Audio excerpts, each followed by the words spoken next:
Hi, Dr. Chen here. I'm often asked by patients as to why silicone implant rupture is so difficult to detect. It feels fine. My mammogram and ultrasounds were normal. Does that mean it's okay? The problem with silicone implants is that it's very difficult to tell whether it's ruptured or not. Physical examination, even if it's performed by an experienced plastic surgeon, is not very accurate. Also, mammograms and ultrasounds were only designed to detect breast masses, and as such, they're not very accurate when it comes to detecting silicone implant rupture. When mammograms and ultrasounds show a rupture, usually that's a very large rupture. Most of the ruptures are not quite that extensive, and as such, they show up as normal. So the fact that it feels okay, the fact that mammograms did not show any evidence of rupture, is not an indication that the implants are not ruptured.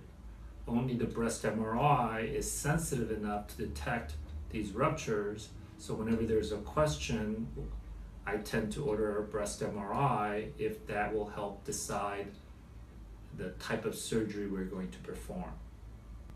In today's video, I'll actually go over some ruptured implants, which will explain what I just discussed.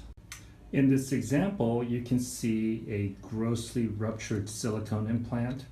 There's free gel everywhere, and you can see a little bit of remnant of the shell right in this area.